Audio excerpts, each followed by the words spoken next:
Shëndetje zonja dhe zotri, unë jam Kushtrim Sadiku, ju jeni bashkë me neve në një edicion të ri të Politikos në televizionin e gazetarëve në kanalin 10.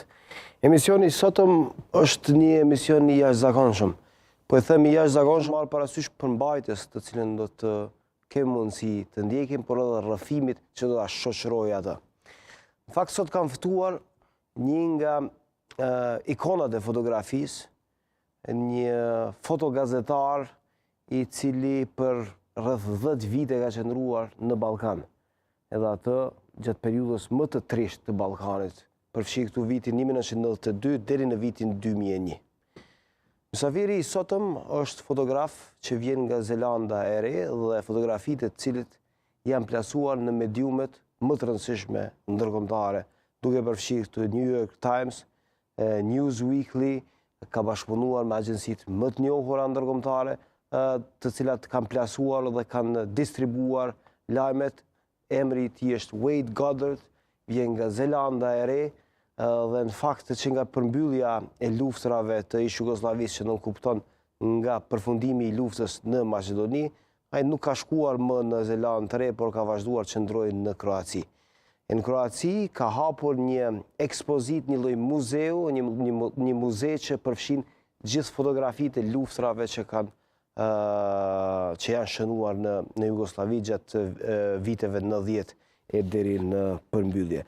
Sot do të kemi mundësi në fakt që të plasojmë edhe fotografitë, por natyrisht do t'i kontekstualizojmë duke zhvilluar një bashkëbisedim me mysafirin e sotëm. Wade, welcome to Pristina and welcome to Politiko show here in Channel 10. It's a pleasure having you here in Kosovo.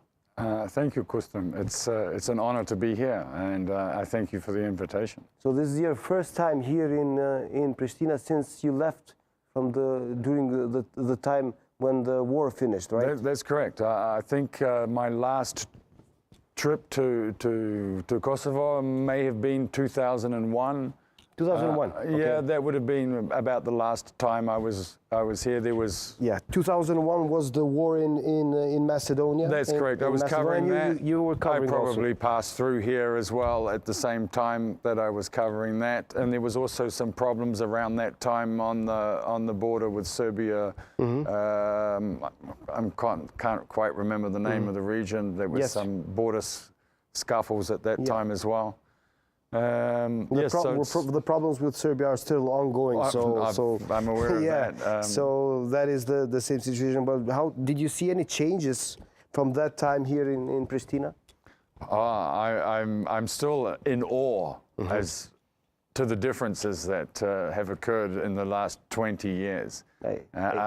On my way here, I drove from Albania, and the first thing that greeted me in Kosovo was this beautiful motorway. Bringing me all the way to Pristina, which I no longer recognize. She's big, she's beautiful, she's no longer a provincial town that I remember. It's a cosmopolitan, it's a city. I'm still in shock. There is another motorway during the road to Skopje, so that's... Yes, I understand that. I haven't traveled that far yet. So this is the nice part that you can see positive changes here, in Kosovo. Well, our viewers, Wade, are interested to know much more about these photos and the photos that I have here in my hand, the Kosovo War.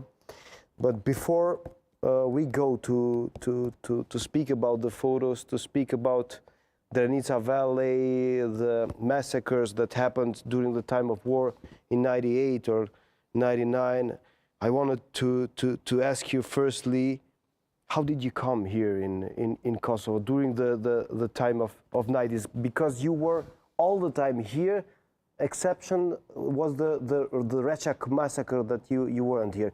If I'm mistaken. That's correct, and of course also the period of the bombing campaign of Yugoslavia. I also was not inside Kosovo. I was in Albania in Montenegro, covering the refugee crisis. I came to Kosovo. I was and still are living in Croatia. I came to the region in 1992 to cover the war in Bosnia, early 92, and I really, a young man, I think I was 23 years old when I first arrived in Bosnia, in Mostar in 1992, was the first conflict zone I experienced in my life. I thought I would be in the region for a month and I would return to London where I had presently been, but I never left. And I covered the... you got stuck here. I got stuck. I covered the Bosnian War. It was, I call it was my university of photojournalism. I was a young guy and I was starting out and learning the ropes of journalism and photography and everything. And me and a friend that I had made, and today is still my best friend, Croatian photographer, we together covered central Bosnia for those 3.5, 4 years. If I may ask, the Bosnia part was the hardest part? The Bosnian War was very tough. It's difficult to say one is harder than the other or one circumstance is harder than another circumstance. But the Bosnian War was tough. And she was a frontline war with trenches and front lines and territories controlled solely by one party and another territories controlled solely by another. Made it quite a bit different than the war in Kosovo. So yeah, it was quite a bit different war. It was not any more dangerous. In some cases, less dangerous. In some cases, much more dangerous. You know, it just depends on the region. I want to go back to Bosnia, Croatia, and also Macedonia in the last part of interview. How did you manage to go inside in Kosovo, and what were the information that you had during the end of '97, maybe the beginning of '98? Well, you know, living in the region, then I was aware of the problems heating up in Kosovo through '96 and '97. You know, I was friends with journalists all around the region, and who were your friends? I mean, I have friends in Zagreb and No, I mean, speaking about the foreign journalists. Yeah, but I'm actually talking about the local journalists. The local, okay, the locals. So, you know, colleagues, photographers in Belgrade, for example, I mean, was in contact with because I knew them, and in Croatia. So, you know, I knew kind of what was going on in Kosovo, although I hadn't been. And I was fortunate enough to start working a little bit before '98, in the later part of '97, with Chris Hedges from the New York Times, print journalist. And he had arranged an interview through, I think, Switzerland. To Switzerland? Through Switzerland, arranged an interview with Adem Jashari in the Drenet. He has arranged the interview, and you did the interview with him? No, I didn't do the interview. Okay. You just I traveled with Chris. We came my first time in Kosovo. We traveled together, and it was, you know, it was very cloak and dagger. We arrived in Pristina trying not to be journalists, not to be recognized as journalists. You know, my cameras never appeared out of a bag or anything, and we were given instructions to sort of take several different taxis to different points in Pristina, just to make sure that we didn't have a tail or someone following us. And we went off. I believe we were, if my memory serves me correctly, we were driven by a particular guy into the Drenica Valley. I had honestly no idea where we were or where we were going, and we arrived somewhere in the middle of really a village, nowhere, no buildings, and a few guys crept out. Maybe Prekaz. It was certainly Prekaz, yes. Yeah, because Prekaz was the village of but at that time, I didn't know. And I have the photo here from the time of the interview. You may continue. And camera besoj na ndihmon, po. And we were greeted by several guys creeping out of the trees beside us, with face masks on and guns, and we were escorted to a building nearby and greeted by Adem Jashari. You were greeted by Adem Jashari? And we had an interview. Chris had an interview with him. I was waiting for my opportunity or permission to take some pictures, but I didn't get permission at that time. What was interesting was that Adem had said that he was his brother Hamza. He didn't say that he was. He didn't say that he was Adem, and I didn't know it wasn't Adem until later when I saw Adem dead in a shed. Yeah. Do you remember what were the quotes of him? I don't. How was he as a guy? Because he is now our national hero from the sacrifice that he made. And, I do remember a man being quite sure of what he was doing and who he was. A man that knew what was coming. Yep. And a man that felt prepared to take on this challenge that he was about to move into. He was ready to die for he projected that strength. The interview may have even been in French. I'm not sure. I'm not 100% sure. Chris speaks French. I don't quite remember that. And then afterwards, I begged him for a photograph. Yeah. He wouldn't allow me. He didn't want to take a photo. He didn't want to be photographed. But who is in the photo? This is one of his bodyguards. He agreed in the end that I could take some pictures of his bodyguards. We needed some proof that we'd actually been there, that we and you did that we actually met with the KLA. Yeah. We needed this proof. This was in February '98. That's right. In February '98, and on March '98, you were part of the precast developments. And you managed to take photos, to shoot photos after the massacres in the Prekaz. After the Serbs and killed. After Adem Jashari and all of his family was killed. Yeah. And that is the photo. Edhe ilust natyrisht shikuesin padyshim që natyrisht ilust të rinjt gjithë ata të mos e shohin këtë fotografi. Po natyrisht për shkak të peshës historike që e ka, ne detyrohemi dhe natyrisht për shkak të misionit që kemi si gazetar, në kuadër të këtij 25 vjetorit të çlirimit të Kosovës, natyrisht jemi duke bërë këtë përmbledhje të dokumentacionit dhe të dëshmive. Yeah, you may continue about the photo. Yeah, after the Serbs had destroyed the village and killed everybody in Prekaz, they moved the bodies to this shed and they let the press, they welcomed the press to come and witness to the proof. I guess they believed truly that the death of Adem would be the end of the KLA. And you saw him? That's when I saw him in the shed there, that's when I realized our interview was not with Hamza, but was actually with Adem. What were your feelings when you saw a whole family killed, murdered? That was after Croatia and Bosnia. When you saw a lot. Yeah, I've seen a lot, and there was the same situation happening in Kosovo, and that was in the sight of all international press and international media here in Kosovo. Were you afraid that the same situation in Bosnia will happen in Kosovo also?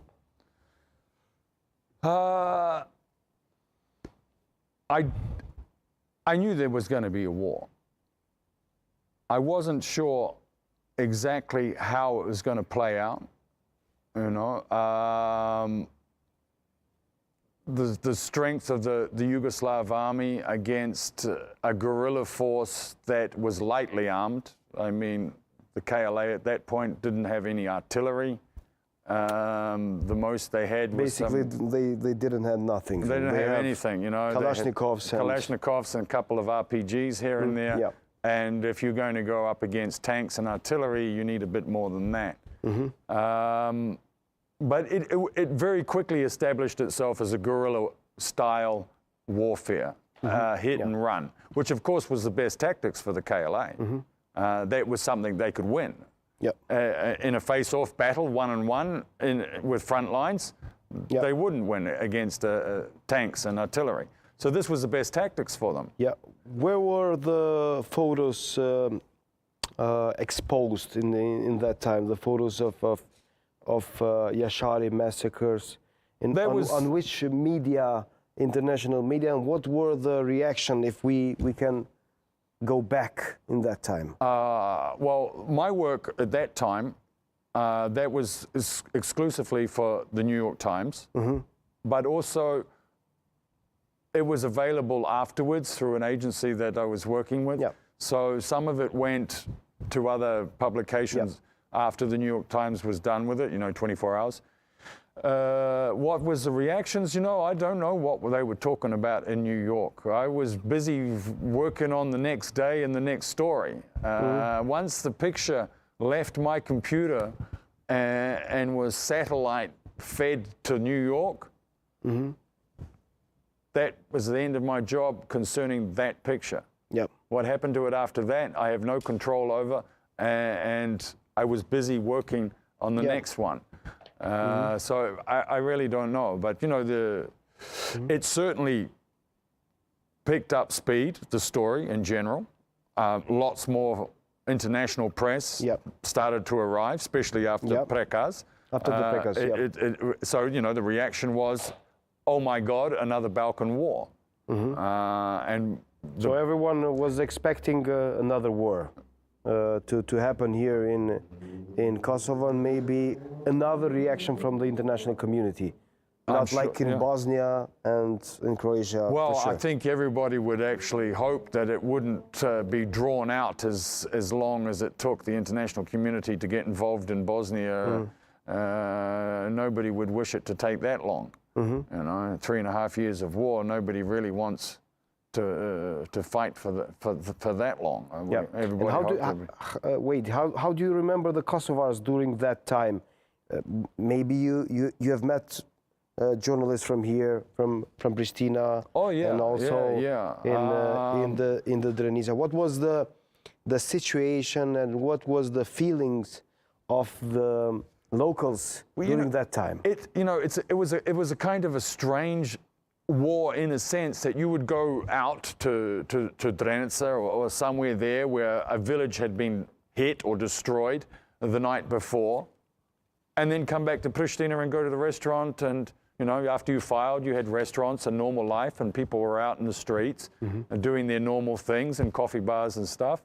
And then the next morning at 6 o'clock, you're back out into Kosovo somewhere, photographing the next crisis or disaster or attack, and then you're back into civilization again. So it was an extremely sort of bizarre system or feeling.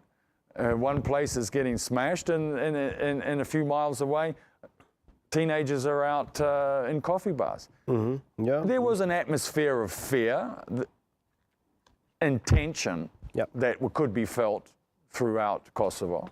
And you felt pretty scary thing. Yeah, you felt that tension during the interethnic relations, because you have visited and you have photographed not only Albanians, but you have also photographed the Serbs here. Yes. We try to cover all sides of a story. You can't not come to Kosovo and just cover Albanian villages and not go to Serb villages. So of course, yes, I've covered Serb villages, Serb funerals, covered, and also the retaliation against the Serbs after the war, which was also covered by the international press, myself as well. But you can feel tension between when the two parties met up, in the streets, people nervous about Serb police driving past, or you could feel the tension. People were afraid, but but yet, you know, you can't stop your life completely and hide in the closet. Yeah. I can see a lot of photos here, and I want to talk about these photos. I want to explore this album, which is made of a lot of color and a lot of developments and happenings all around Kosovo. You covered also the massacres in the Drenica Valley, the other massacres in Abria. Yes. And yeah, that was for me one of the most horrific stories or things that I've witnessed. We found out about that very early in the morning and left Pristina straight to find this village. And magically we found it, I think, pretty quickly, because when we arrived they were still searching for the members of the Delia family. Delia family. Yeah, family. They were still searching the bush for the family, and God, man, it was children executed. They were scrambling through the bush on their hands and knees trying to escape. And it was obvious that soldiers were hunting them and chasing them, hunting them through the scrub and shooting them in the backs and as they were trying to hide. Was that the hardest moment? I think that was one of the hardest things. I was so distraught from imagining the horror that these kids and women and children went through at those moments in the darkness, terrified. I was so traumatized by that for the first time I really wasn't able to work.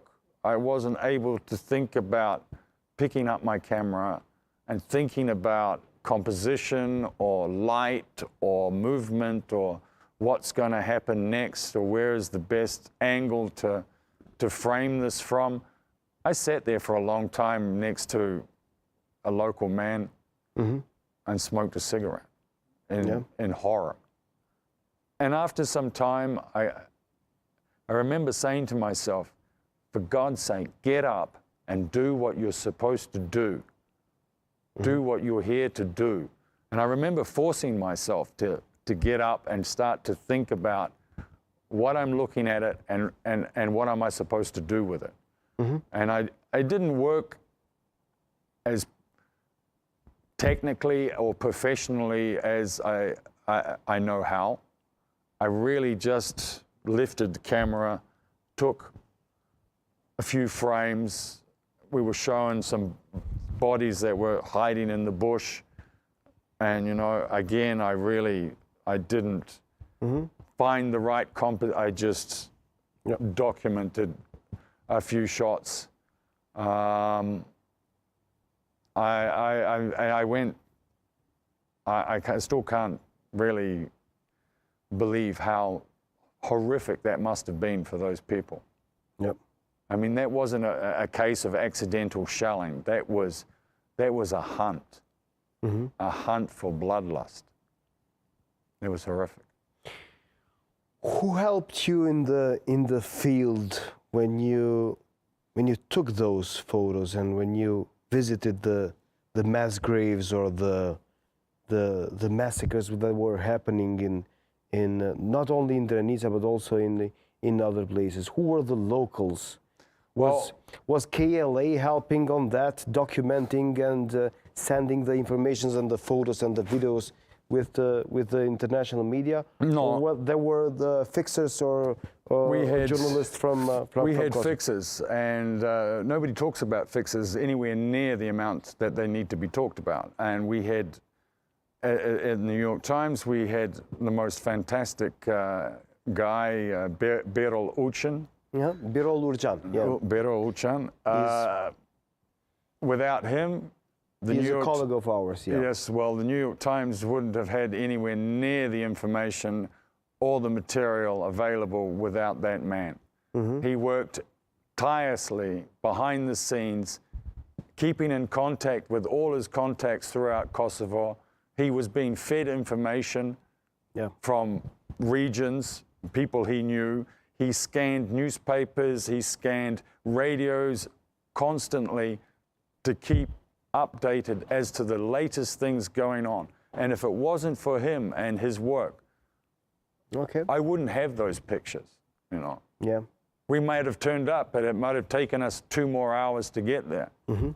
And the show would have been over. And there would be nothing and in to that see. time, that was a very risky job to do, since he was Albanian and... well, Vero was in a great position because he had Turkish background as well. And his Serbian was flawless. He could speak Serb like a Serb, and they couldn't tell where he was from. So he was magic. And he had the charisma and the understanding to get us places where normally others would be forbidden. And not just through Serb checkpoints, but also he was extremely well known and friends with many KLA commanders as well. So our access to what was going on was extremely good. I want to talk about another picture that picture, I mean this picture, if the camera could focus, all of United States, or maybe a lot of buses in New York had shown this photo of the young boy that was standing inside of a burned house. And in the legend writes, a young ethnic Albanian boy stands in front of his family home after Serb police torched his village of Pločica yesterday. Pločica is in the Malishev municipality here in Kosovo. What is the story about this photo? Well, as most people who live in that region know, almost every day a village was burnt to the ground, and the population had fled from the village and hiding in the hills. And they would come down after the fact to check on their houses and check on things, feed some stock that was still alive as well. So we would visit these villages that were burnt and talk and meet with this. And I just took this snapshot of this young boy, and a few years ago, he found me on Facebook. Oh, so he's alive. He sent me the picture and says, I am the boy in this picture. His name is Dardan Gashi. Dardan Gashi. Yes. Okay. So he sent me contact and said, I'm the boy in this picture, and we've been in contact since. I've sent him a couple of these books, but I also have from a poster from the New York City buses. It was sent to me by the organization who printed them. It's an organization called War Child, and they collect money for children in conflict. And this boy is the poster boy for this poster. It has his picture. It's tighter cropped, and on the poster it's written, "Kid, you're on your own." Okay. Kosovo children need your help. And these posters were on New York City buses, and I had a framed poster which I've just now managed to give to his cousin, because he's now presently in Germany. Oh, okay. So that's very interesting story that many people don't know. That many people that are watching right now our show, I can see a lot of other photos with atrocities and very explicit substance that you have made. You have visited also, and you have been in Rahovec and Malishev, Prizren, and also in Mitrovica, all over Kosovo. We traveled all over. Every day we were somewhere else, and every day the story was similar to the day before. Another story of tragedy, another story of people hiding in the forests, you know, being chased by Serb troops, having their houses burnt to the ground, losing family members, mostly men, you know, killed. So yeah, every day was another tragedy. And then, speaking about the forest, we can see a lot of photos that in this time, when we are talking 25 years later, that's unbelievable. What this place went through and what this people went through. yeah, amazing.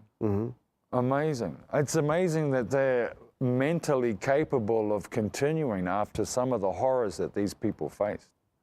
I mean, imagine, you know, without your husband, hiding in the hills with all your children, freezing cold, not sure if you can feed them, you know, and they're in the hills, so you know, there's no water up there.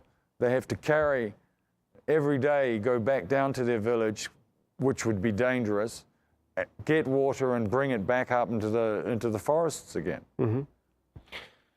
I want to go back and talk about KLA, since I have photos here also from KLA. When you have met KLA, not the Adem Jashari and his family and those developments, when you met other soldiers of KLA, what did you thought in that time? They were prepared to do something? Were they capable of making a war? Were they thinking, what are they doing during that time? The KLA was a very young army, of course, and it was incredibly underarmed. They didn't have anywhere near the weapons they needed to really take on Serb forces head to head. But you know, they knew their strengths, and their strengths were stealth. Stealth. You know, attack, withdraw, hit something, and their best ability, disappear. And of course, it made the Serbs completely angry. And what did they do in return? They would take their tanks out of the barracks and go to the closest village to whatever the KLA had attacked, and just take their revenge out on the closest village. Do you remember any guy from KLA in that time? Any? Oh, I remember once meeting Croatian army commander or general that had fought in the Croatian War and had come to Kosovo to fight. Agim Čeko. Yes, I met him. Agim Čeko, yeah. I actually took, I think, some letter for him back to Croatia, maybe for his wife. The other guys, the commanders, we saw them on a daily basis, but now you cannot remember their they had some names. Nicknames like Snake and Snake was Hashim Thaci. Yeah, so you know, we would see them not every single day, but we would see them from here and there, depending on what was going on at the time. There were some other commanders that I saw quite a few times. There was a doctor that I saw quite a few times too, and I don't remember his name. His picture's not in the book. But I would bump into him here and there. He was mostly working around in Drenica. He used to be a doctor in the hospital until, of course, he was thrown out.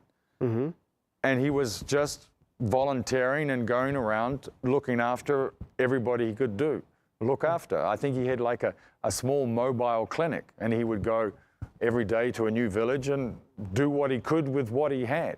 And, you know, this was even time where refugees were moving, people were getting thrown out of the homes. I'm trying to think of what doctor he could know. Shpëtim Robaj. I wouldn't know his name if you said it. If he was Shpëtim Robaj, Shpëtim Robaj got killed in Maleshevo, I guess, or maybe Fadil Beka. And also I'm guessing he was about, at the time, he was probably about 48 to 54, somewhere in that age group. All right, but you don't have any photo of him, but I can see a lot not of... in the book, no. Yeah, I can see... I mean, I have an archive that's much larger than a few pages of a book. I was trying to put together a sort of very basic chronology of the Kosovo War within 100 pictures. It's actually not easy to do. I can see a lot of photos of KLA soldiers, like here in February '99 in Bukosh, village of Bukosh in Suareka, and also on different places. But everything changed after the Rechak massacre and after the Walker conference, William Walker, that he was the main guy from OSCE, and the international community changed the point of view about the conflict or the war happening in Kosovo. And after the Rechak massacre, the international community decided to bomb Yugoslavia. First they gave the Serbs a chance with the Rambouillet conference. That has failed to make an agreement, and then the bombing started. How was that situation?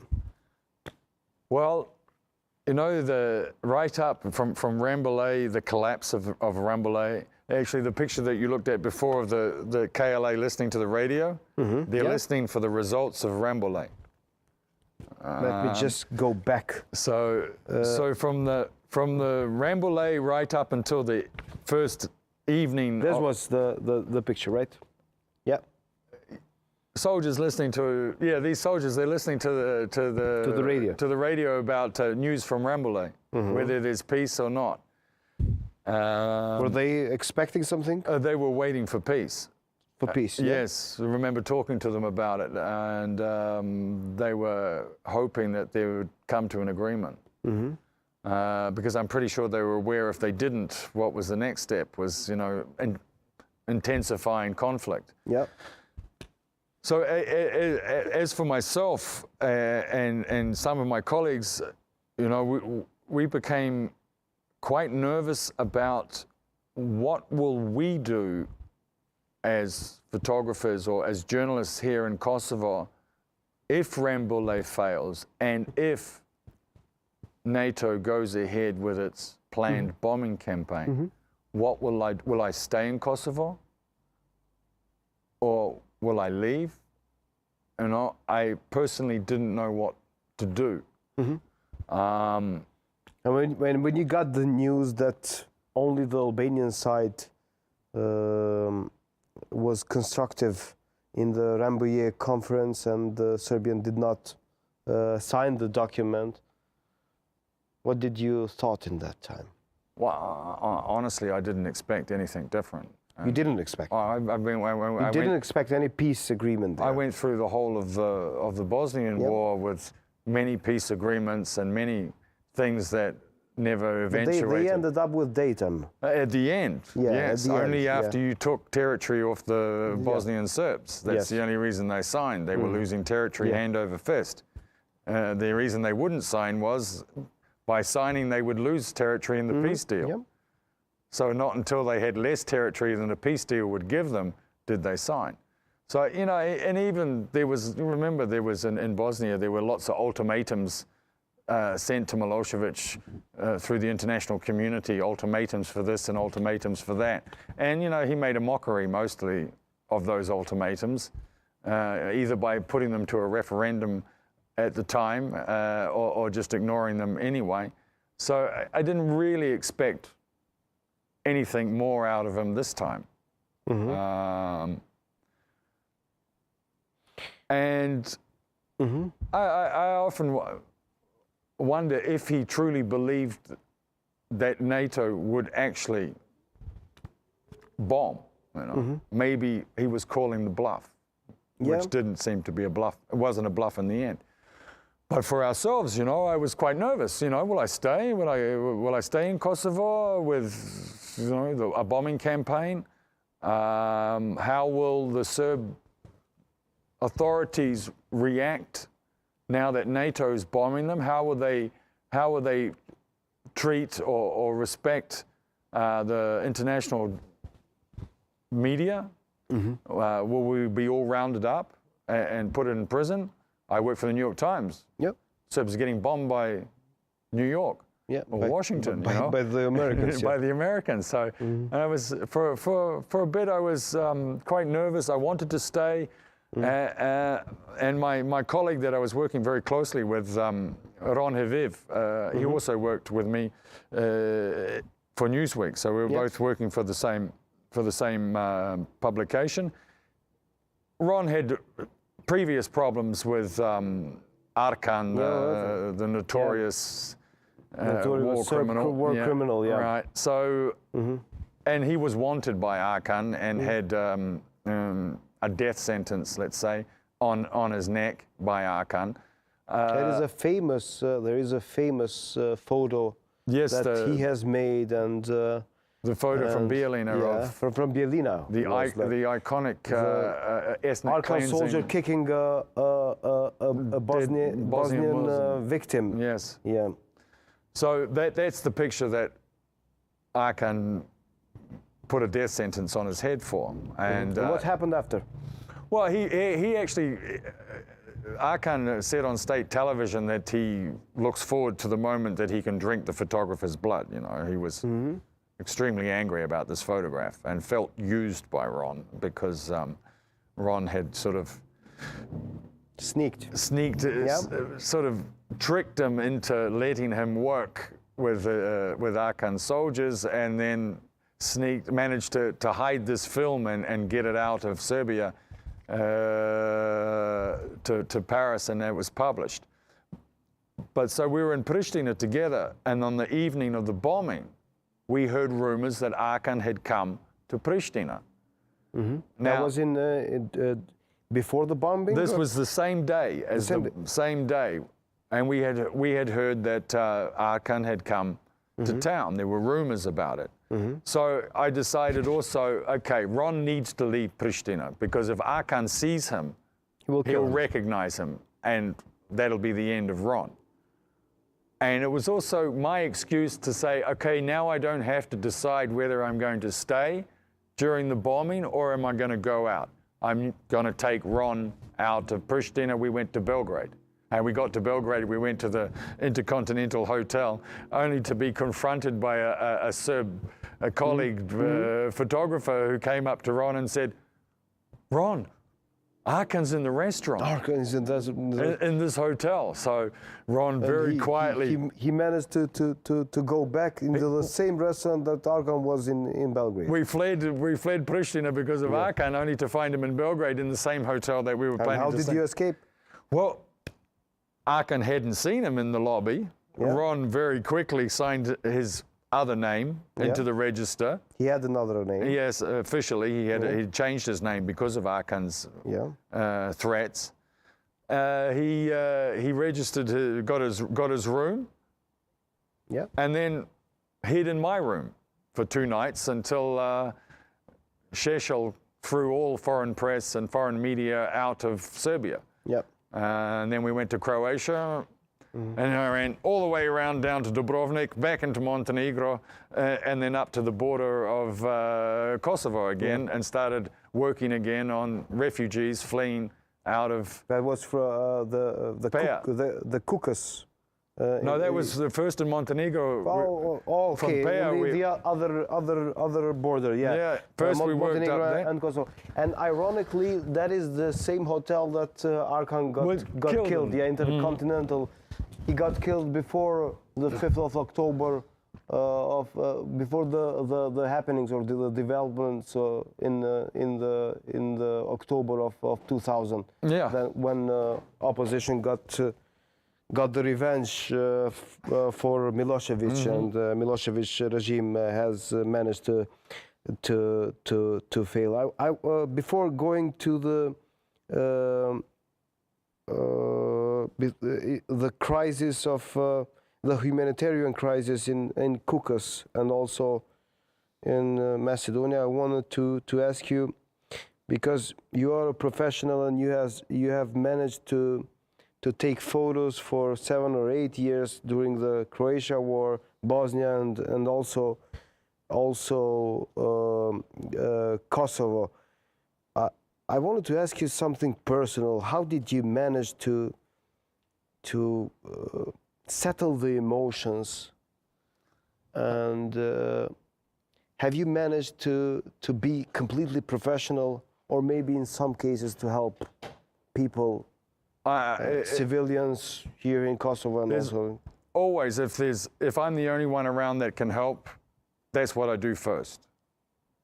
Yeah. Okay, that's part of being human. First job is to help.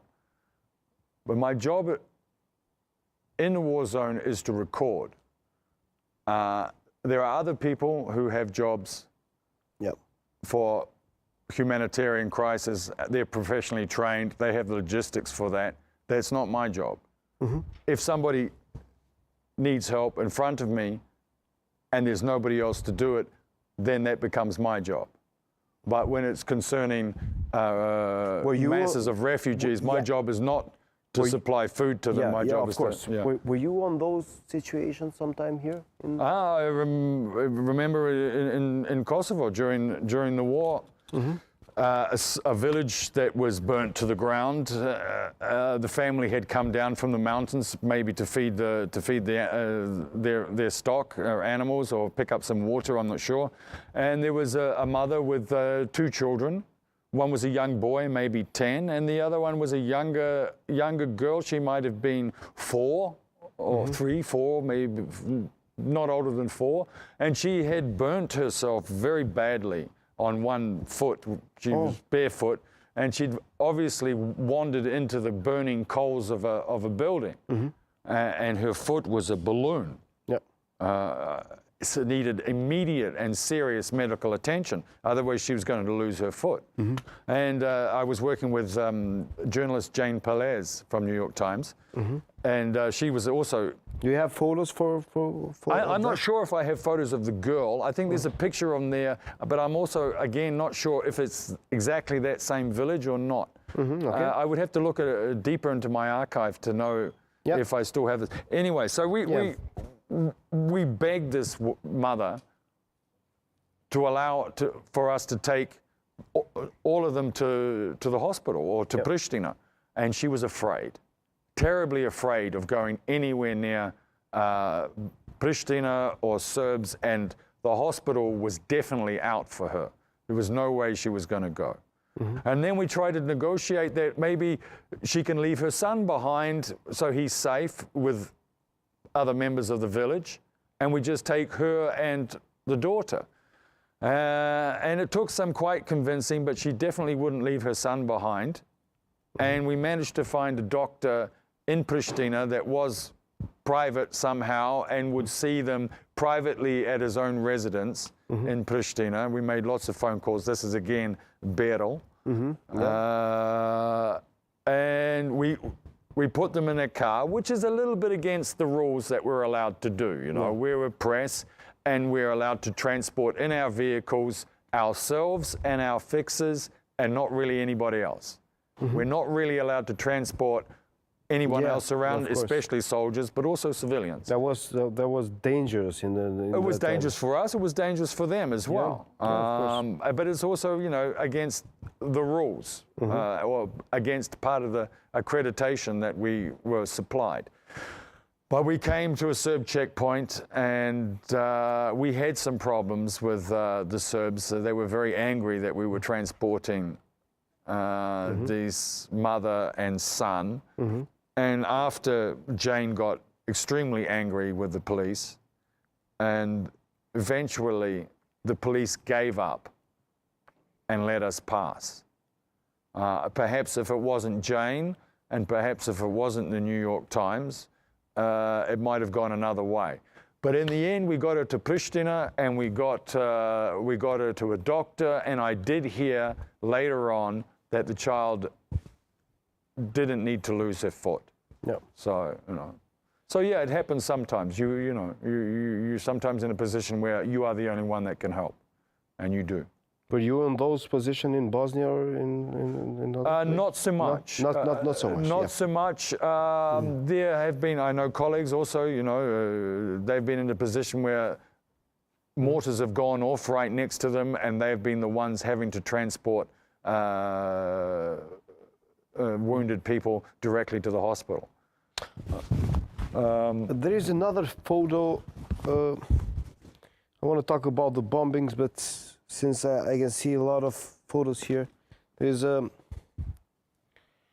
mourners close the coffin of a 17-year-old Oliver Zajic, a Kosovar Serb killed outside his home by Albanian rebels. Where is this, and what is the story of this? I think kind of early on at the beginning, where there was probably tit for tat, revenge here and there. Revenge and opportunity killings. Mm-hmm. I don't really know the story behind that. I just know that there were, even in the beginning, some retaliation against small Serb villages. Mm-hmm. How was the situation? During the Serbian, not villages, but also community in that time. Since you have some story about. I remember that the Serbian representative, I can't really remember his official title of Kosovo at the time, in 1998. What was he called? Odalovic, Veljko Odalovic? Maybe, yeah. I don't know. Or maybe it was his public relations guy, yeah? Mm-hmm. He was very angry that we were only covering Albanian villages and not Serb villages. They were thinking that you're taking the side of Albanians. Yeah, so he organized an event where we were all invited to a Serb village around by the power plant. Okay. Right behind the power plant, yes. right? So he organized this event and made all of us press, jump in our cars and go. So we all went to this Serb village. And when we entered this village, we were attacked. You were attacked? We were all attacked. We didn't get out of there. By whom? By the Serbs. Why? I don't know why. They were furious with us. We stayed in our cars, and we had armored cars, and they went mad. I don't know why they attacked us. We didn't even get the opportunity to get out of our cars, but they were extremely angry with us. And I remember, I was driving. I had an armored Land Rover. It was bulletproof anyway. But there was a guy climbing on the vehicle with a pistol in his hand, trying to smash the window of the car while I'm driving. Oh, whoa. And other cars were shot at with handguns. And so we came into this village. They came out of their houses. We saw immediately that the reaction is not good. We turned around, but we were all in a convoy. We turned around. People are trying to turn around and go back the way they came. It's basically room for one car only. And we were all stuck. And they came out of their houses and attacked our vehicles. And then when we got back to Pristina, we were all extremely angry with this. Did someone got wounded? No, nobody got hurt. There was some bullet holes in some cars, and there was but the armored cars, when you shoot them with a handgun, the bullets bounce off. They don't really make a hole. And you didn't do anything, and... But this was ridiculous public relations exercise that went completely banana.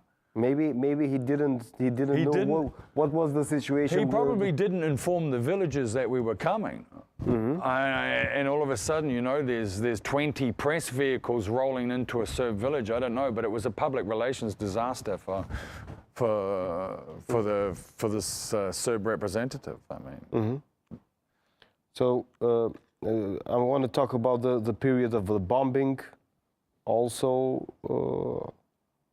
So as you know, I left. I left. You left, and you on the night of the bombing. I left, and then I came immediately. Within 2 or 3 days, I was back on the border with Patch. I was back on that border. We spent maybe I was again still with Ron. So when I say we all the time, I'm always talking about mostly him. You and Ron, we covered that for maybe 2 weeks. We were in Politiko, so there was some NATO attacks in Montenegro. Also, some small ones, yeah. I think I had an interview.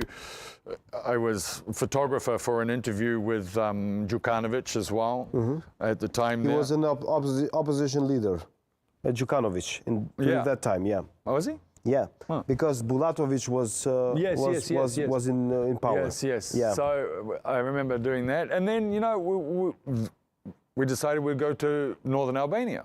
Northern Albania. Yeah, so we went up to Kux. We went to Kux. We went up to Kux. And Kux, how was the situation? Well, there was no motorway to Kux then. Yeah, I can tell you that. There was no motorway. No motorway. It was a goat track, and it took hours and hours to get up there. And how was the situation? Did you have any problem there? I had some problems there, but Kux, these people, they were extremely remote at those times. Not remote now because of the motorway, but at that time, it was remote, and there wasn't much available. And there are refugees pouring over the border, thousands and thousands per day. And these people, Albanians from Kux, they didn't have anything to give them. There was nothing there, Quickly, the international aid agencies organized themselves, and they managed to truck tents and food and supplies up there. I think they brought also supplies in with helicopters. And we spent, I spent quite a bit of time in Kux covering the refugee crisis, which also, because of the amount of time I spent up there, I was also able to expand the coverage and go looking for the KLA crossing from this Atlantic KLA. From Albania, you have crossing into Albania. You have photos. I think I have in the book also. There's one picture. This is it. Kosovo Liberation Army recruits board a bus near Tirana after their recent arrival in Albania to join the KLA in Kosovo. Many of the recruits are Kosovo Albanian from the United States. So these guys. There is a guy with a tattoo here. And also with the KLA emblem. What was the story of the Atlantic Brigade? So I think, from what I understand, that there was a big a rally for the cause specifically in New York, because a lot of the guys I talked to seemed to come from New York, but I'm sure that wasn't the only case. And they'd all been recruited, I think, properly organized recruitment in America and flown to Albania. From there, bussed to Bayram Suri in northern Bayram Suri, yes. Yeah, to northern Albania. And there, they got put into regiments or into units. They got uniformed, they got armed. I did come across a weapons market outside of Bayram Suri, somewhere out there, very close to where you would start climbing the mountain to go over to Kosovo. I came across a weapons market where they were selling all kinds of Kalashnikovs from different countries, and they were selling the yeah, there was a market. There's always a business opportunity. Okay. Locals had a little weapons market. Yeah, there were tensions in Albania during the '97 time. But this was not an organized KLA weapons market. This is a local market. Right. So did you have any problem with the locals? Well, I mean, if you wanted to work in Bayram Suri, in that region, you needed to rent, you needed to hire their fixer. And a fixer is a local guy, which includes the car, the guy, and his Kalashnikov. And basically you're paying him so he doesn't rob you.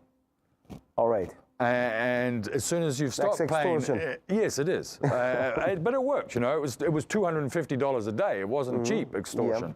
It was quite expensive, and I paid it on more than one occasion. On the last occasion that I was there, after spending quite a bit of time there, also with APTV, we were completely aware of the system, and as soon as we stopped paying the extortion money, we are open to be robbed. Yeah? Did you get robbed? We decided to try and sneak out of Bayram Suri at 3 o'clock in the morning so as not to get robbed by the same guys who are putting us under extortion. So we snuck out of town in 2 cars at 3 o'clock in the morning. We got about 2 kilometers out of the town. We found the road blocked by a vehicle, and then 3 characters crept up the side of the bank and emptied their Kalashnikovs across the top of our cars and ordered us out. And they drove away with the cars and all our media equipment. You got robbed and you got completely stolen everything. What was the? Well, I lost all my camera equipment. The car that I was driving was my own all personal. All the equipment. Yeah, it was my own personal car. APTV lost satellite uplinks, television cameras, everything, the works. There was about $250,000 worth of equipment gone in the space of 3 clips. Yeah. And then we were left. What happened after? We were left standing on the side of the road, 2 or 3 kilometers from Bayram. Who helped you? Well, I had a policeman with me in my car, an Albanian policeman, and so did AP, like an escort. Yeah. But those policemen were not from Bayram Suri. Well, they were from someplace else. They were from someplace else. Maybe from Kosovës. Yeah, well, anyway, they were more frightened than we were. I remember the police standing with his arms in the air and the Kalashnikov hanging off his elbow. So yeah, we lost everything, and somehow we managed to get ourselves. We weren't robbed financially, you know. They didn't search our pockets or anything. They didn't take our wallets. Yeah. They took our equipment. So we got taxis eventually back to Cook's. I borrowed a camera and a lens from some colleagues there and continued working. And actually within 2 days, New York managed to supply me and Ron with brand new equipment. Yeah. Within 2 days, New York to Cook's. Can you imagine? I was only 2 days borrowing somebody else's camera. You were a lucky man. I was. Yeah, you were a lucky man. After the humanitarian crisis and also with the agreement and the capitulation of Yugoslavia, NATO forces got in, and you were part of the NATO escort here in Prizren? That's in Prizren, yes. That's in Prizren. Well, you know, I was in Cook's, and that's where the Germans were going to move in from. And it was interesting also. Wait, my father was in the other side with the British forces coming in from Skopje. So you were in Prizren. I remember that day completely. That was the happiest day of you can see in the picture, everybody came out to greet the Germans, the euphoria. And, you know, it was to come in with the Germans as well. This is the first time the Germans have been outside of Germany since World War II. Yep. This was a big thing for the Germans as well, not just for the Kosovars. This was a big thing for Germany to be involved in a military exercise outside their own country. Yeah. And in this time they were in the right place of the history. I would agree with that, yes. So yeah, the Pristina was, Prizren was ready to greet them. Everybody came out into the square. You know, and I knew it was going to be a mass of this, so I found myself a nice position, a little bit higher up, so I could see everything and get the whole crowd into the frame. As we drove from Morina, from Albania, from the border to Prizren, on the way, we passed still Serb forces that were still packing up and haven't left yet. And these Serb forces, we can see in the other photo. These guys had to pass the same route that the Germans had just made, and the crowds were still in the street. You know, and this was half an hour later. These Serb forces had to pass through the center. The 13th of June, 1999. The Serb forces had to pass through Prizren as well. And there was a lot of stones being thrown and shouts and anger. So it was a strange day. Yeah. in one moment you had cheering and celebration, and then immediately you had the opposite as the Serbs were evacuating. Yeah, there were a lot of antagonism. These guys are looking for their number plates. They were taken off them as they were expelled from Kosovo, but on the way back into Kosovo from Cooks, they went to the place where all the number plates are and looking for their own number plate to put back on their car or back on their tractor. So on this photo, after the liberation of Kosovo, we can see searching for graves. Yes, we went on the hunt for war crimes.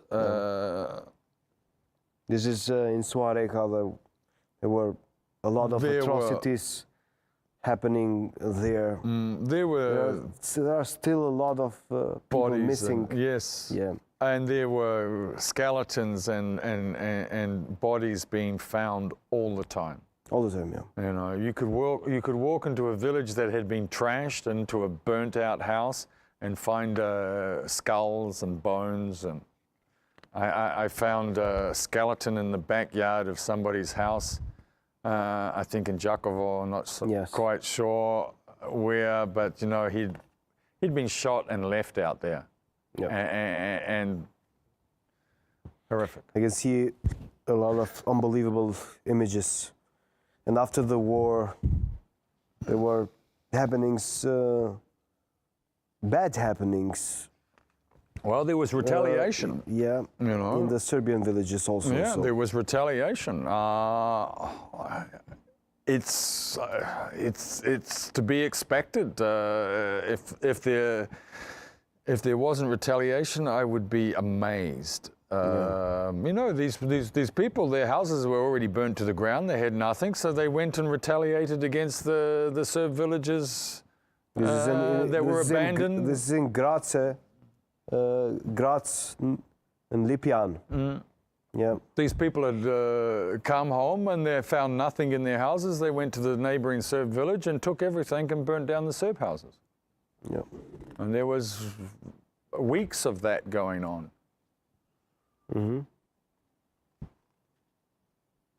Also, you have photos from Mitrovica and the Roma villages. There were some pictures. I did spend some time in Mitrovica. Mitrovica still has a lot of problems. Yes, I understand. Yeah. It's divided in the northern and the southern parts. The southern are Albanians, the northern are Serbs, and there are still a lot of open questions. What is going to be with the interethnic? I think relations, and also with Kosovo and Serbia relations. So I think time will solve that more peacefully than any other way, to be honest. Kosovo declared independence, and Kosovo is a new state, but it's not accepted from Serbia, and there is a dialogue going on in Brussels. How do you see that process?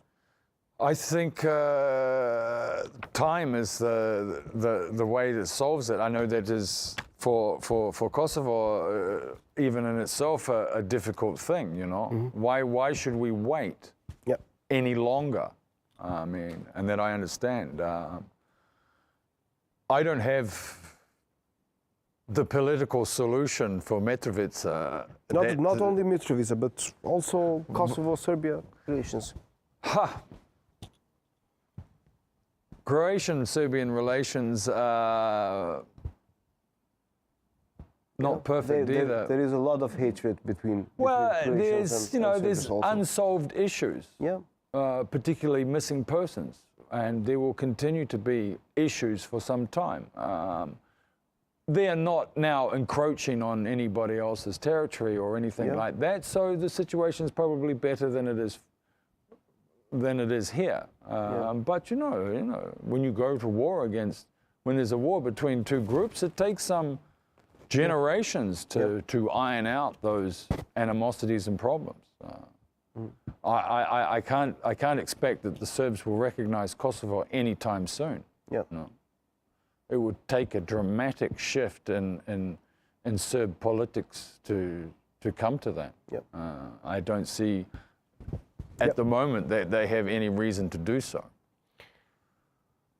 Wade, you covered also the conflict in Macedonia.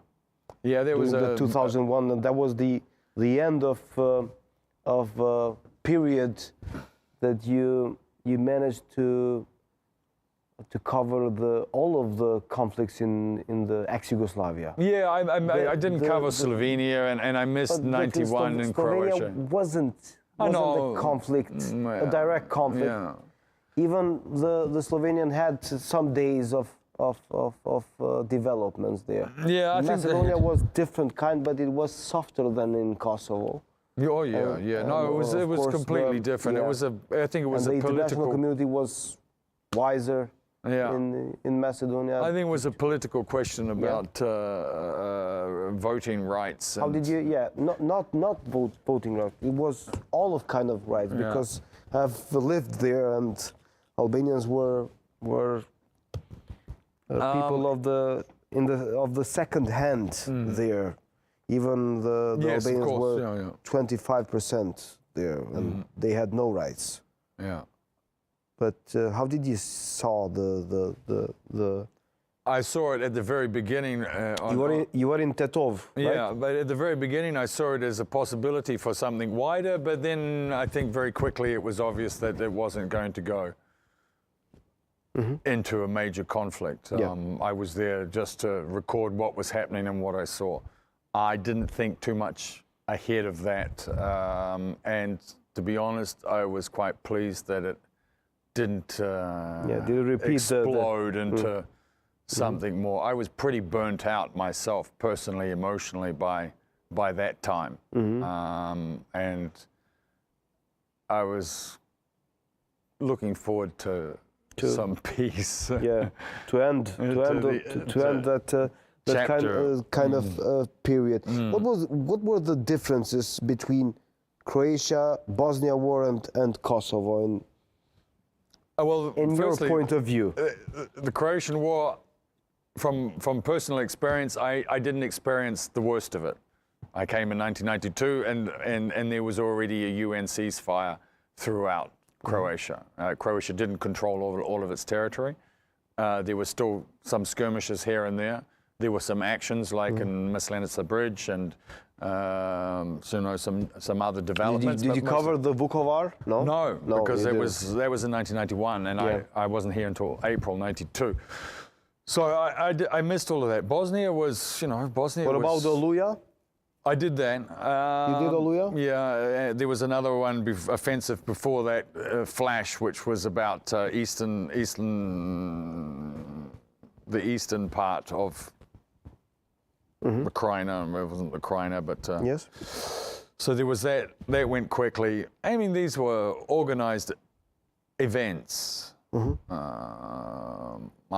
I sometimes feel that when I was in Croatia during Oluja, I stopped and talked to the Serb population that were packing their tractors and again loading their tractors and making for the motorway to go to Belgrade. And they were leaving everything. And I asked them, isn't it honestly better to be, a minority in Croatia than a refugee in Serbia? You asked that? I asked that to these people. What were the answers?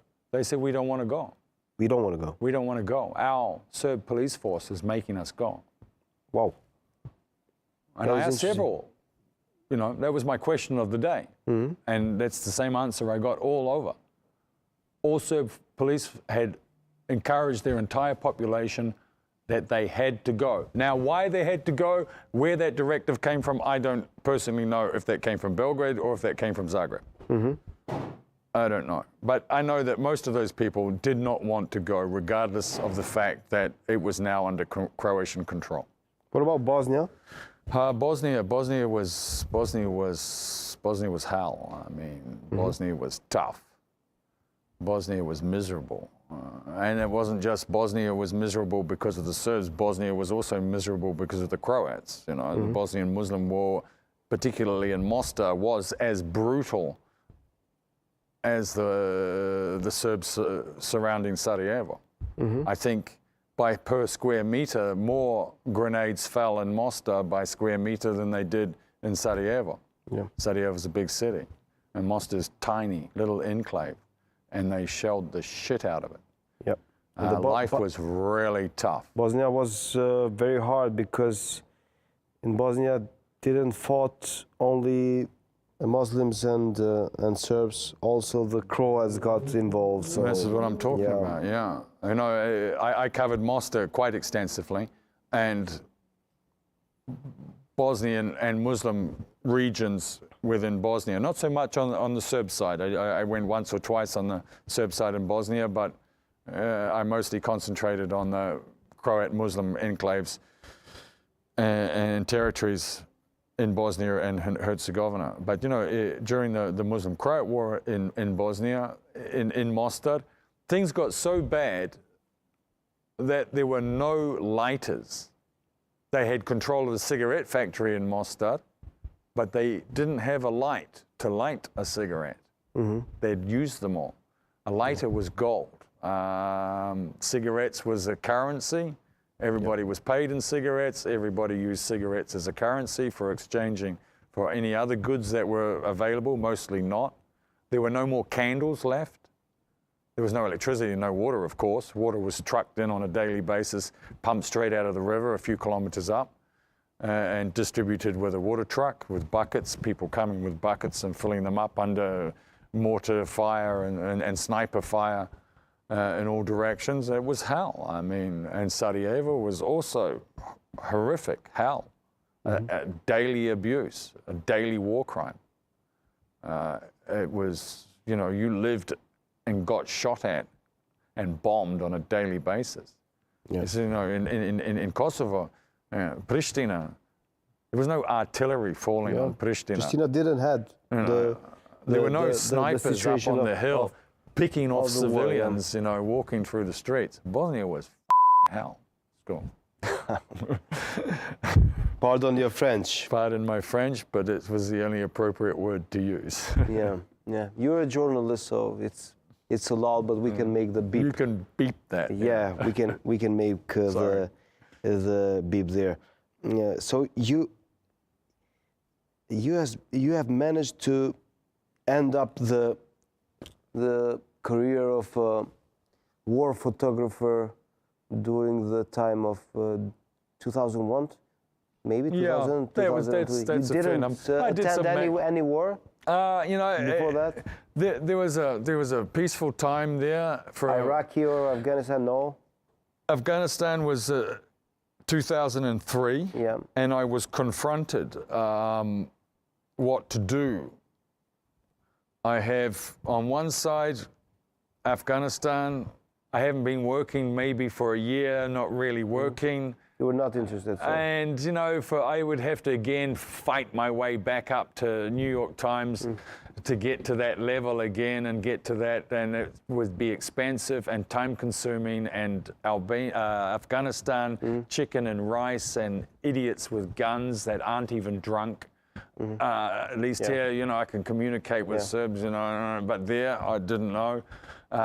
Mud huts with fleas. This is what I envisioned, you know, for Afghanistan. And at the same time, a friend was offering me a space in the center of Dubrovnik's old city to open a museum. When you have opened that museum. And I've opened that museum. That was my choice. And what kind of museum is that? The idea of the museum is it's full of, you know, the main exhibit is about the former Yugoslavia, and it's covering Croatia, Bosnia, and Kosovo. And the main point of the exhibit is to show people, mostly through the emotion of photography, the horrors of conflict.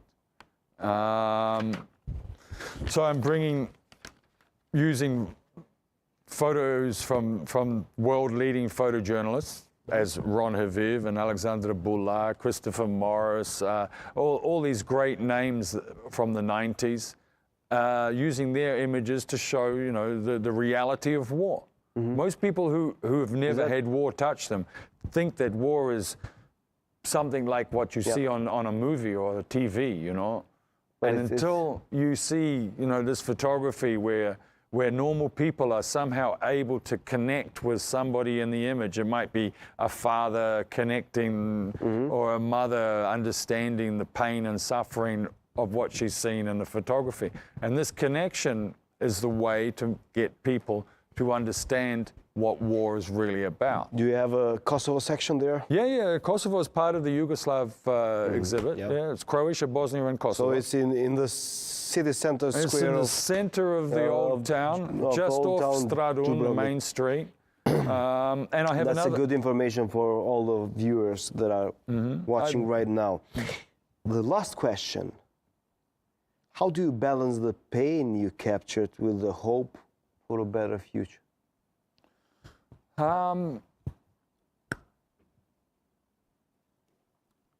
hope that the work that I've done and the work that all of my colleagues in the world do, recording history, making the information available not only to the civilian population of the world, but also, the political powers, making this information available removes any excuse of inaction. And as a journalist or as a photographer, our jobs is to make information available. And I hope that the information that is made available is used correctly and can bring conflicts to a close, can help people understand the often complex problems that create conflict in the first place. But without this, not only, I'm not talking so much also about the specific information, but the emotional information that we gain from photography is also important. In war, it so often happens that one side is doing its best to dehumanize the other side. Yep. And as soon as you remove this human factor, killing and crimes become so much easier. Yep. So, our job is to keep that human face, that human factor that is what is being trampled and destroyed through conflict.